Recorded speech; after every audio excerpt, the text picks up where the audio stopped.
ओम नमो भगवते वासुदेवाय. तर आपण श्रीमद भागवत महापुराण पाहत आहोत आणि त्यातील आपला 10व्या स्कंदातील अध्याय 86व्या अध्यायामध्ये आपण सुभद्रा हरण आणि मिथिलापुरीमध्ये राजा जनक आणि श्रुतदेव ब्राह्मण यांच्या घरी भगवंताचे एकाच वेळी जाणे हे पाहणार आहोत. राजाने म्हटले, मुनिश्रेष्ठ, रामकृष्णांची बहीण व माझी आजी सुभद्रा हिच्याशी अर्जुनाने कोणत्या प्रकारे विवाह केला हे जाणण्याची आम्हाला इच्छा आहे. श्रीसुक म्हणाले, पराक्रमी अर्जुन एकदा तीर्थयात्रेच्या निमित्ताने पृथ्वी पर्यटन करीत असता प्रभास क्षेत्री जाऊन पोहोचला. तेथे त्याने ऐकले की आपली मामे बहीण सुभद्रा हिचा विवाह बलराज दुर्योधनाबरोबर करू इच्छितात, पण इतर त्यांच्याशी सहमत नाहीत. अशा वेळी अर्जुन सुभद्रा आपल्याला मिळावी म्हणून त्रिदंडी संन्यासाचा वेश घेऊन द्वारकेला पोहोचला. आपली इच्छा पुरी करून घेण्यासाठी अर्जुन तेथे पावसाळ्याचे 4 महिने राहिला. तेथे नगरवासियांनी आणि तो अर्जुन आहे हे न कळलेल्या बलरामांनी त्याचा चांगला आदर सत्कार केला. त्याचे आतिथ्य करावे म्हणून एकदा बलरामांनी त्याला घरी आमंत्रित केले. तेथे बलरामांनी अत्यंत श्रद्धेने वाढलेली भिक्षा त्यांनी ग्रहण केली. अर्जुनाने तेथे वीरांचे मन मोहित करणाऱ्या उपवर सुभद्रेला पाहिले. अर्जुनाचे डोळे प्रेमाने प्रफुल्लित झाले. प्रेम जागृत झालेले त्याचे मन तिच्या ठायी जडले. स्त्रियांना आवडणाऱ्या त्याला पाहिल्यावर सुभद्रेचे सुद्धा मन त्याच्यावर जडले आणि ती थोडीशी हसून लाजऱ्या नजरेने त्याच्याकडे पाहू लागली. आता अर्जुन फक्त तिचेच चिंतन करू लागला आणि तिला पळवून मिळविण्याची संधी शोधू लागला. सुभद्रेला प्राप्त करण्याच्या उत्कट इच्छेने त्याचे चित्त सैरभैर झाले. त्याला थोडीसुद्धा शांती मिळेनाशी झाली. सुभद्रा एकदा देवाच्या मोठ्या जत्रेसाठी रथात बसून द्वारकेच्या बाहेर पडली. त्याचवेळी महारथी अर्जुनाने देवकी वासुदेव आणि श्रीकृष्णाच्या संमतीने सुभद्रेचे अपहरण केले. वीर अर्जुनाने रथावर स्वार होऊन धनुष्य हातात घेतले आणि जे सैनिक त्याला अडविण्यासाठी आले त्यांना पिटाळून लावले. इतके सुभद्रेचे अपतेष्ट ओरडत असताना ज्याप्रमाणे सिंह आपली शिकार घेऊन जातो त्याप्रमाणे अर्जुनाने सुभद्रेला नेले. हे ऐकून पौर्णिमेच्या दिवशी समुद्र जसा खवळतो त्याचप्रमाणे बलराम खवळून उठले. परंतु श्रीकृष्णांनी आणि अन्य बांधवांनी त्यांचे पाय धरून त्यांची समजूत घातली तेव्हा ते शांत झाले. बलरामांनी नंतर वरदक्षिणा म्हणून वधूवरांसाठी पुष्कळसे धन, अन्य सामग्री, हत्ती, रथ, घोडे आणि दासदासी पाठविले. श्रीसुक म्हणतात, विदेहाची राजधानी मिथिला नगरीमध्ये श्रुतदेव नावाचा एक गृहस्थाश्रमी श्रेष्ठ ब्राह्मण श्रीकृष्णांचा परमभक्त होता. तो फक्त भगवत भक्ती करूनच पूर्ण मनोरथ, शांत, ज्ञानी आणि विरक्त होता. तो कोणत्याही प्रकारचा उद्योग न करता जे काही अनायासे मिळेल त्यावरच आपला निर्वाह चालवी. दररोज त्याला प्रारब्धानुसार उदरनिर्वाहासाठी पुरेशी सामग्री मिळत असे, त्यापेक्षा अधिक मिळत नसे, पण तो त्यातच संतुष्ट राही आणि आपल्या वर्णाश्रमानुसार योग्य ती धर्मकर्मे करीत असे. परीक्षिता, तसाच त्या देशाचा बहुलाश्व नावाचा राजा सुद्धा निरहंकारी होता. हे दोघेही श्रीकृष्णांचे प्रिय भक्त होते. श्रीकृष्णांनी त्या दोघांवरही प्रसन्न होऊन एके दिवशी दारुकाला सांगून आपला रथ मागविला आणि त्यात बसून ते विदेह देशाकडे जाण्यास निघाले. भगवंताच्या बरोबर नारद, वामदेव, अत्री, वेदव्यास, परशुराम, असित, आरुणी, मी, बृहस्पती, कण्व, मैत्रेय, चावन इत्यादी ऋषी सुद्धा होते. परीक्षिता, ते जेथे जाऊन पोहोचत तेथील नागरिक आणि ग्रामवासी यांच्याबरोबर असलेल्या उगवत्या सूर्यनारायणाला अर्घ्य द्यावे तसे हातात पूजेचे साहित्य घेऊन ते उपस्थित असत. परीक्षिता, त्या प्रवासात अनर्थ, धन्व, कुरु, जांगल, कंक, मत्स्य, पांचाल, कुंती, मधु, कैकेयी, कोसल, अर्ण इत्यादी अनेक देशातील स्त्री पुरुष भगवान श्रीकृष्णांच्या मुक्त हास्य आणि प्रेमपूर्ण नजरेने युक्त असे मुख कमल डोळे भरून पाहत असत. त्रिलोक गुरु भगवान श्रीकृष्ण आपल्या दर्शनाने त्या लोकांची अज्ञानरूप दृष्टी नाहीशी करून त्यांना ज्ञान देऊन त्यांचे परमकल्याण करीत चालले होते. जी सर्व दिशांना उजळून टाकणारे आणि सर्व अशुभांचा नाश करणारे आहे, अशा कीर्तीचे गायन जागोजागी माणसे आणि देव करीत होते. ते ऐकत श्रीकृष्ण हळूहळू विदेह देशात जाऊन पोहोचले. परीक्षिता, भगवान श्रीकृष्णांच्या शुभागमनाची बातमी ऐकून नागरिक आणि ग्रामवासी आनंदाने हातात पूजेचे साहित्य घेऊन त्यांचे स्वागत करण्यासाठी सामोरे येत. भगवान श्रीकृष्णांचे दर्शन घेऊन त्यांचे हृदय आणि चेहरे आनंदाने प्रफुल्लित होत. ते भगवंतांना आणि ज्यांचे फक्त नाव ऐकले होते त्या मुनींना हात जोडून मस्तक लवून नमस्कार करीत, जगद्गुरू भगवान श्रीकृष्ण आपल्यावर कृपा करण्यासाठी आलेले आहेत असे पाहून बहुलाश्व आणि श्रुतदेव यांनी त्यांच्या चरणावर लोटांगण घातले.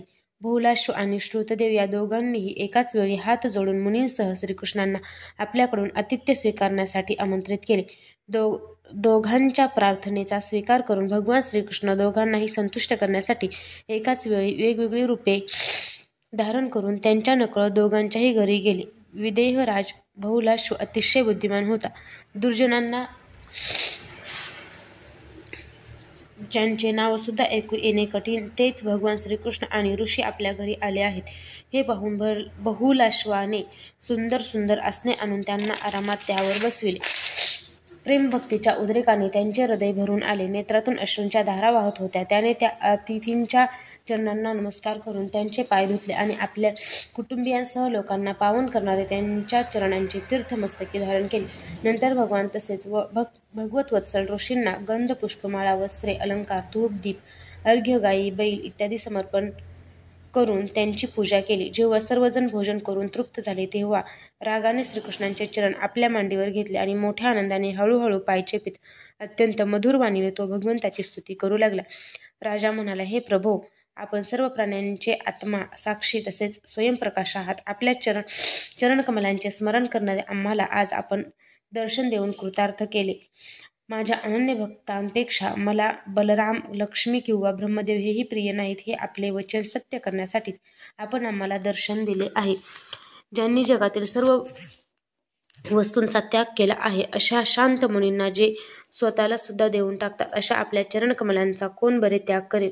ज्या आपण यदुवंशात अवतार घेऊन जन्ममृत्यूच्या फेऱ्यात सापडलेल्यांना मुक्त करण्यासाठी जगामध्ये आपल्या विशुद्ध यशाचा विस्तार केला आहे, की जो त्रिलोक्याचे पाप ताप शांत करणारा आहे, ज्यांचे ज्ञान अनंत आहे, जे परमशांती स्थापन करण्यासाठी नारायण ऋषींच्या रूपात तपश्चर्या करीत आहेत, त्या भगवान श्रीकृष्णांना मी नमस्कार करीत आहे. हे अनंता मुनिवर्यासह आपण काही दिवस आमच्या येथे राहावे आणि आपल्या चरणधुळीने हा वंश पवित्र करावा.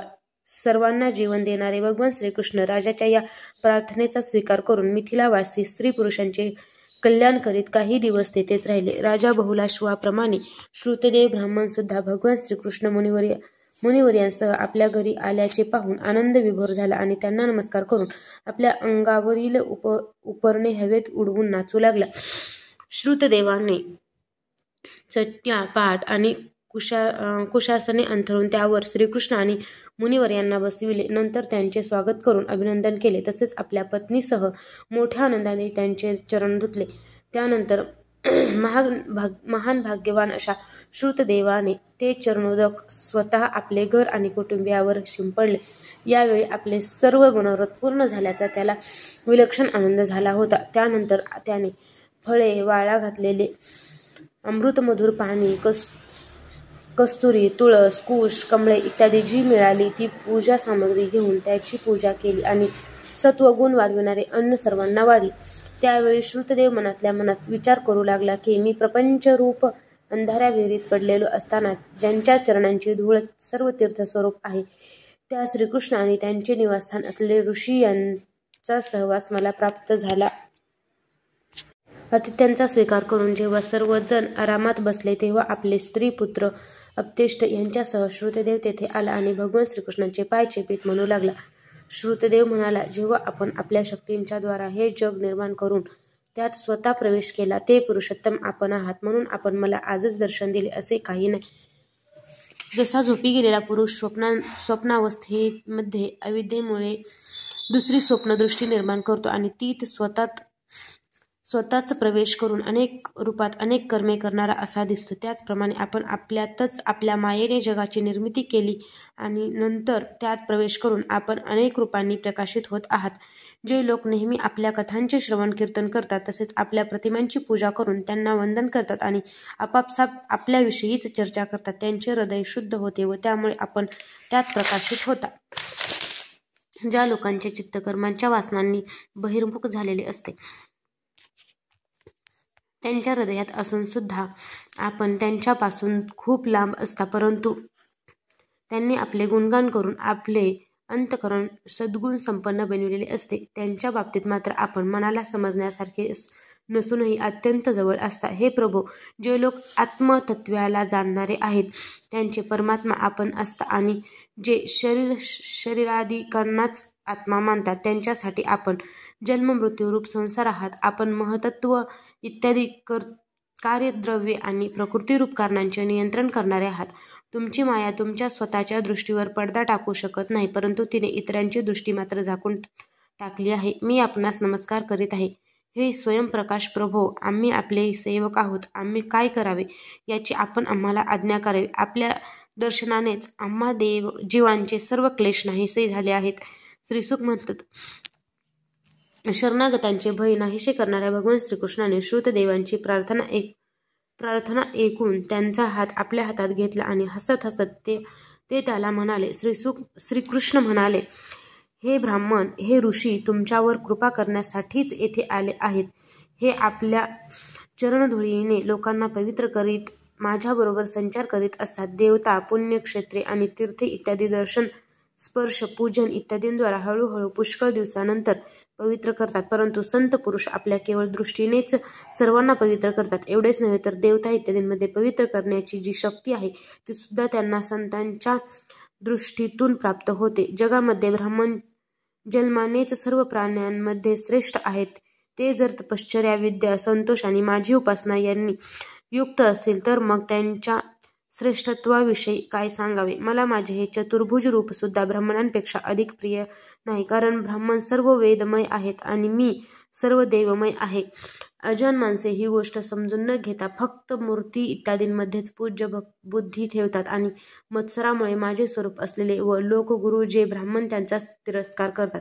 ब्राह्मण माझा साक्षात्कार करून घेऊन आपल्या चित्तात असा निश्चय करतात की हे चराचर जग आणि याला कारण असणारे महत्त्वादी पदार्थ ही भगवंताचीच रूपे आहेत. म्हणून हे श्रुतदेवा, तू या ब्राह्मर्षींना माझेच स्वरूप समजून पूर्ण श्रद्धेने यांची पूजा कर. तू जर असे करशील तर ते माझेच पूजन केले असे होईल, नाहीतर पुष्कळ ऐश्वर्यानेही माझी पूजा होऊ शकत नाही. श्रीसुख म्हणतात, श्रीकृष्णांची ही आज्ञा शिरोधार्य मानून श्रुतदेवाने श्रीकृष्णासह त्या ब्रह्मर्षींची एकात्मभावाने आराधना केली व त्यांच्या कृपेने तो भगवत स्वरूपाला प्राप्त झाला. बहुलाश्वाला सुद्धा तीच गती प्राप्त झाली. परीक्षिता, अशा रीतीने भक्तांची भक्ती करणाऱ्या भगवंतांनी दोन्ही भक्तांसाठी तेथे काही दिवस राहून त्यांना वेदमार्गांचा उपदेश करून ते द्वारकेला परतले. अध्याय 83 समाप्त.